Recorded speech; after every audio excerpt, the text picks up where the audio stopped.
Oil.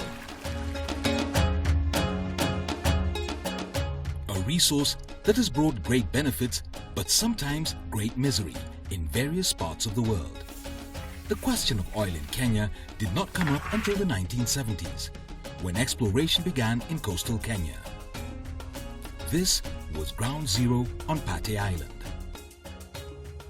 But the operation shuttered, exploration ceased, and the issue of oil in Kenya seemed non-existent until the dawn of the 21st century. The government reopened exploration of oil blocks across Kenya. Oil and gas is looked for in sedimentary basins. By sedimentary basins, I mean areas that have a lot of sediment, because the development of oil, which happened millions and millions of years ago, was formed by small organisms that live in water or in the sea. When they die, they settle on the seafloor, and then they are covered by sediment. So when you're looking for oil and gas, the first thing you do is you look for a place that has sediment, and that is what I call sedimentary basins. So we, as government of Kenya, have divided Kenya into 63 sedimentary blocks, which now we give oil companies to come and help us explore for oil and gas.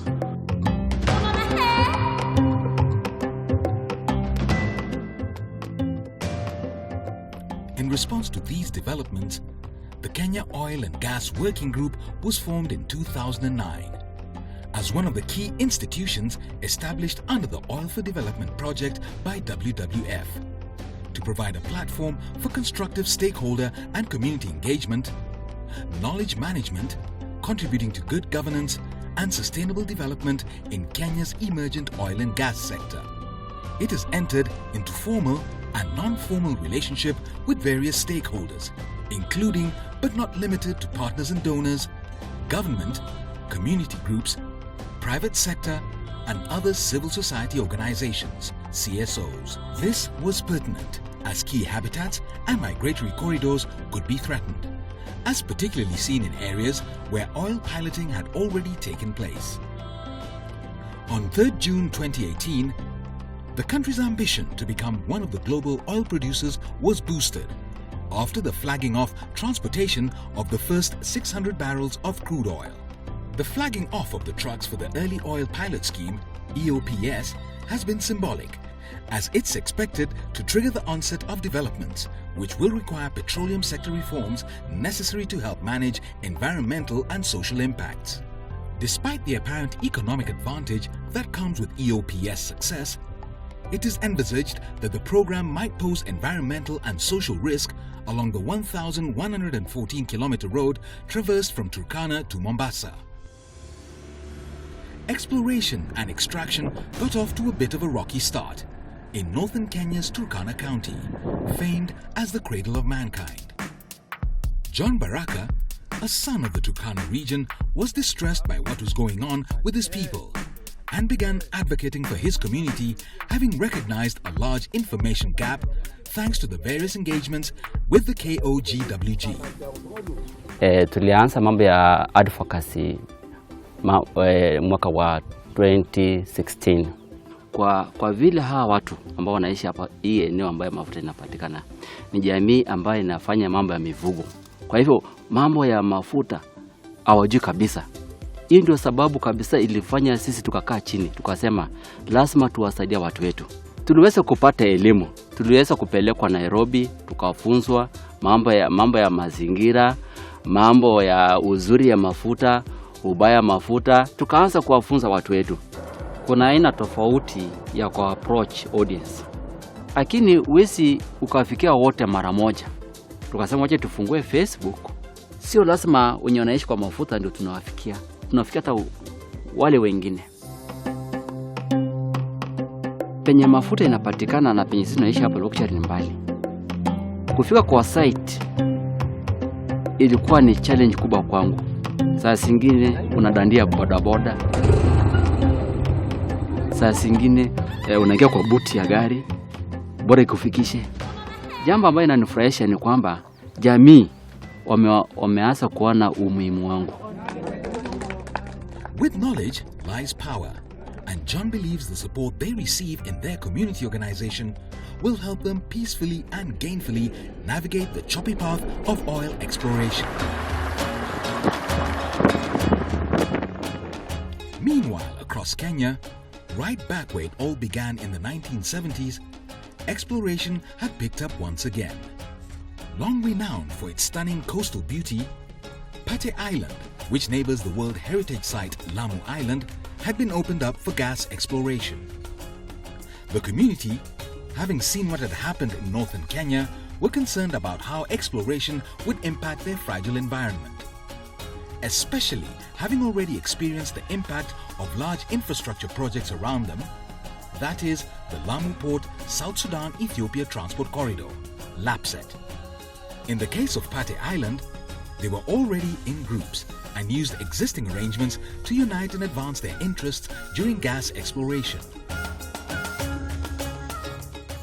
Hiki kikundi kilianza kufuliwa na BMUs. Kuna shirika la WWF lilianza kutaka hiyo BMUs. Kila mtu kwa kijiji atoe mtu mmoja.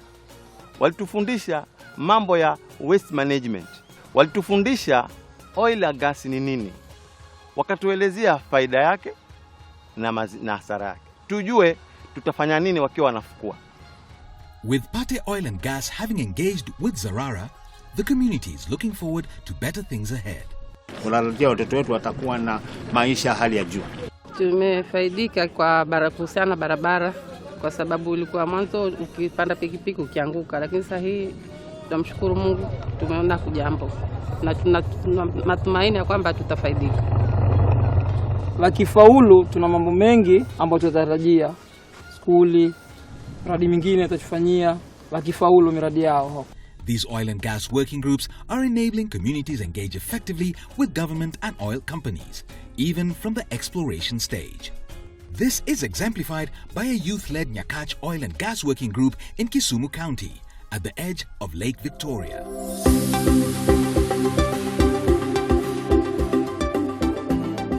Back in 2015, some mzee had seen some peculiar characteristics in the water that was around his swampy area, swampy land.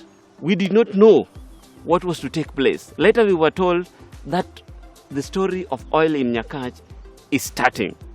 We met our partners, Kenya Oil and Gas Working Group.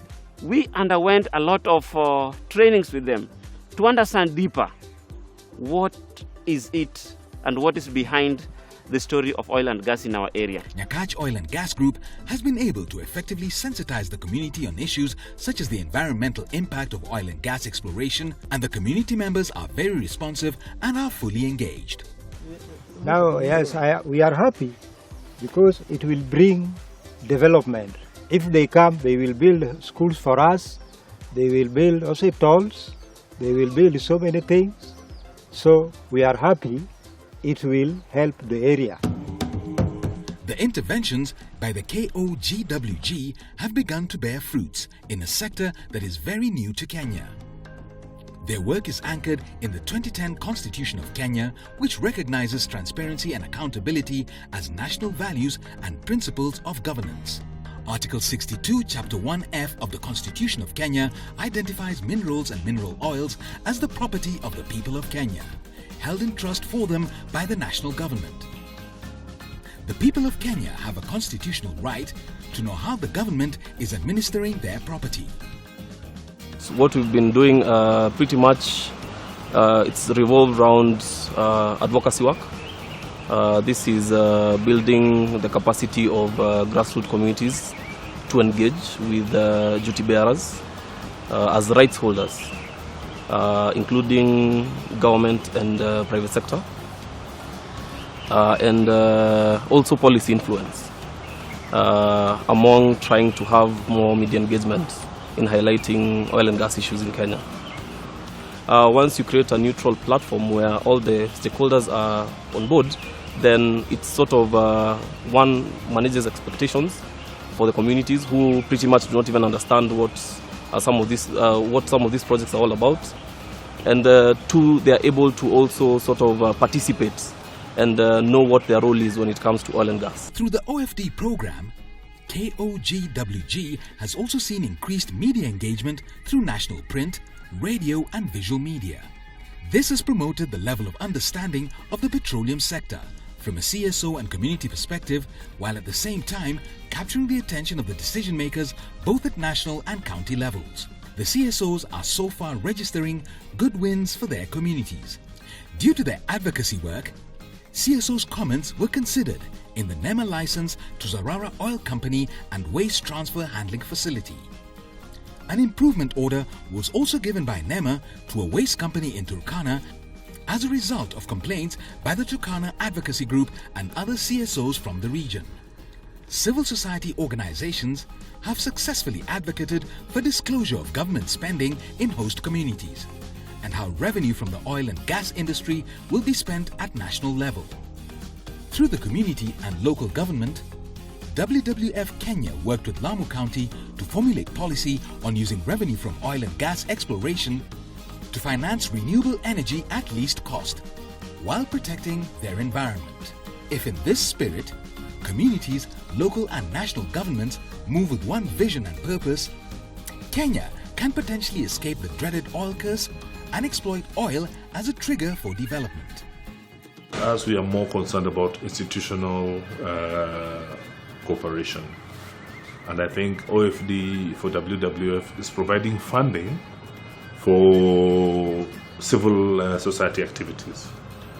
But both arms of OFD are aware of what the other is doing, and we are aware of what WWF is doing, and we appreciate it because it helps us to sort a very big logistical aspect when working with civil society. So we appreciate what WWF is doing.